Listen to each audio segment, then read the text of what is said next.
These are 10 things you didn't know about Davante Adams. 10. Davante Adams was a basketball star in high school. Before he was mossing everybody and crossing over defenders in the NFL, Davante was dominant on the court in Palo Alto High School in Palo Alto, California. I mean, look at these highlights. Tay was him. You'd be surprised that football was actually not Davante's first love. As a child, Davante dreamed of being an NBA player. It wasn't until Davante's junior year in high school that he started playing football and realized the path of least resistance to go pro would be by running routes and catching passes as a receiver. Still, Davante has been vocal about his hooping abilities, and if NFL players were ever going to form a hoops team to play against an NBA team, Davante would definitely be in the starting lineup. I went to Fresno initially to play both.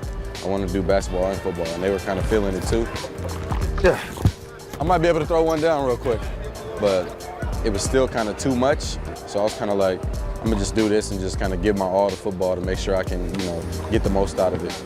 9. Davante's soulmate. Davante met his college sweetheart, Devin Villarreal, at Fresno State. The gorgeous couple got married in 2018 and have since formed a beautiful family. The Adams have 2 daughters, Deja Lee and Desi Lynn, and a son. This was Tay before walking down the aisle. You can imagine him having the same response once he found out he was having a son. It's very evident that Davante and Devin have a very happy and wholesome relationship, and that they have given their little munchkins a wonderful childhood upbringing. Furthermore, like me, Davante has a special place in his heart for Mexican culture. Not only is his wife Mexican, but we find out a little later in the video what else he loves from the Hispanic people. 8. Davante is an official Jordan brand athlete. It's becoming more common now, but this was once a rare feat in the NFL. Jordan's roster of NFL athletes is ever growing, but Davante was an early member. Most athletes understand the magnitude of Michael Jordan's impact on the game of basketball, from winning championships with the Bulls to winning over the fashion culture with his signature shoes.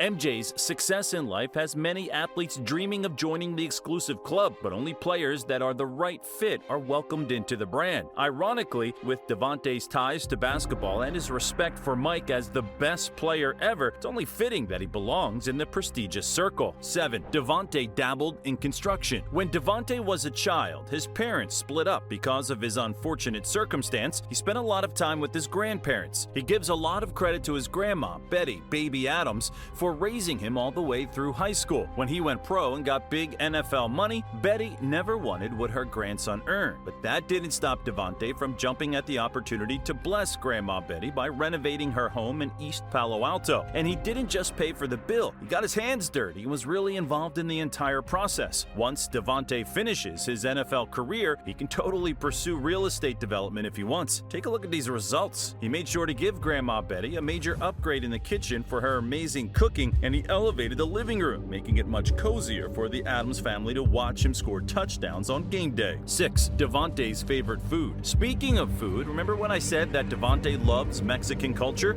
Now, I know what you're thinking. Of course he does. I've seen him in all those Taco Bell commercials. No, he does love Taco Bell, but Davante Adams also loves real Mexican food. During his time in Green Bay, Adams would use Mexican food as a comfort meal, enjoying it after a stressful or painful game. His go-to is always a carne asada burrito, and when he lived in Green Bay, it would always come from the same place, a restaurant called Taco Burrito Mexico. If you're ever in the Green Bay area, be sure to check it out. Athletes always tend to have a favorite type of music or TV show to calm them down after games, but Mexican food does it for the all-pro receiver. 5. Davante was a two-way player for his high school football team. Not only was Adams a star receiver, but he was also making plays on the defensive side of the ball. Some of the greatest NFL players of all time were two-way players in high school, and Davante is no different. Pro Football Hall of Famers like Ronnie Lott, Charles Woodson, and Deion Sanders were all, no pun intended, prime examples of elite two-way players turned elite NFL players, and from what Adams has shown in his career, he might be joining these legends in Canton, Ohio before long. 4. Davante Adams was born on Christmas Eve. Usually, birthdays aren't much of a fun fact, but when you're born on Christmas Eve, there has to be a mention. Adams was born on December 24th, 1992, and we're still not sure how the presents work. Does he get 2 separate days of presents? Or does he get one big celebration?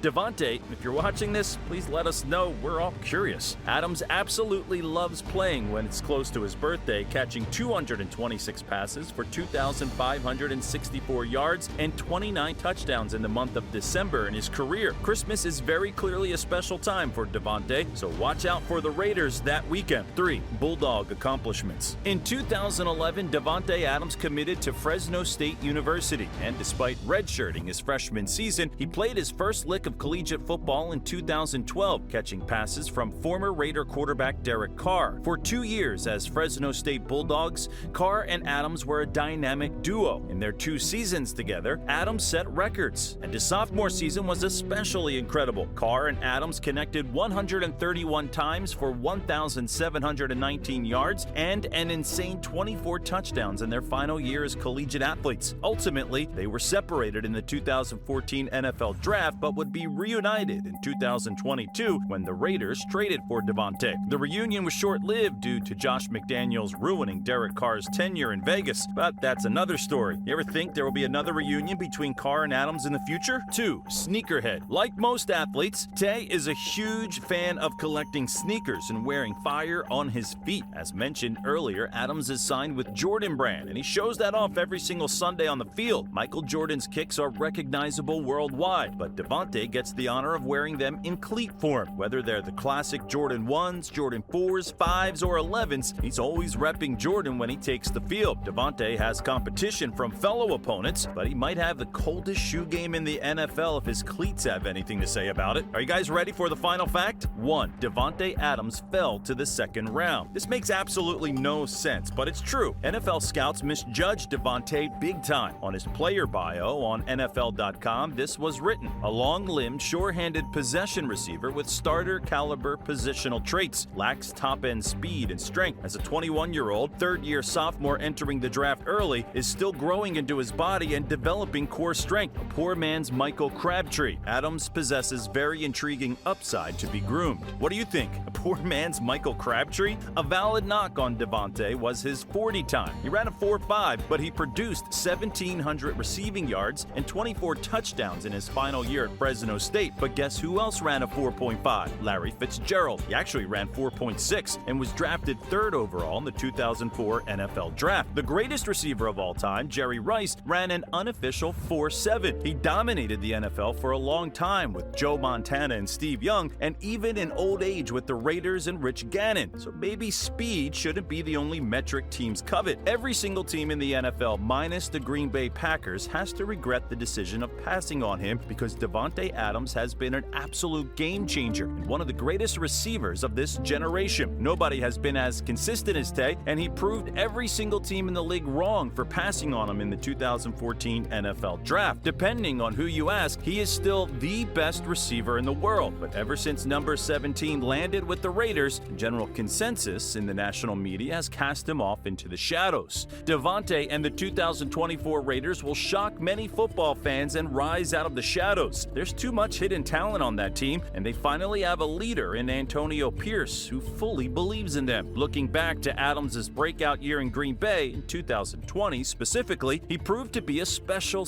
player. In only 14 games, Adams would record 1,374 receiving yards and a league-leading 18 touchdowns. He established himself undeniably as the best receiver in the world and helped Aaron Rodgers win his 3rd league MVP. Tay's route running, hands, and ability to make any difficult catch look routine is something we've seen in only a few receivers in our lifetime. As of 2024, according to the media, his future is in the air and that he is past his prime. I disagree. Davante is still the best receiver in the NFL. The Raiders were dilapidated from McDaniels' leadership and poor quarterback play from Jimmy G and Brian Hoyer. Tay still put numbers despite enduring the chaos. It's all clear. No receiver has been more consistently dominant since 2018. Davante doesn't get talked about as the best receiver anymore, and it's a shame. That's it. There's 10 things you probably didn't know about Davante Adams. Which fact shocked you the most? Are there any that we missed? Raider Nation, how do you feel about Davante Adams? Packer fans, do you miss him? Do you think he's the greatest wide receiver in Packers history? Let us know in the comments. And as always, thank you for watching The Halftime Show.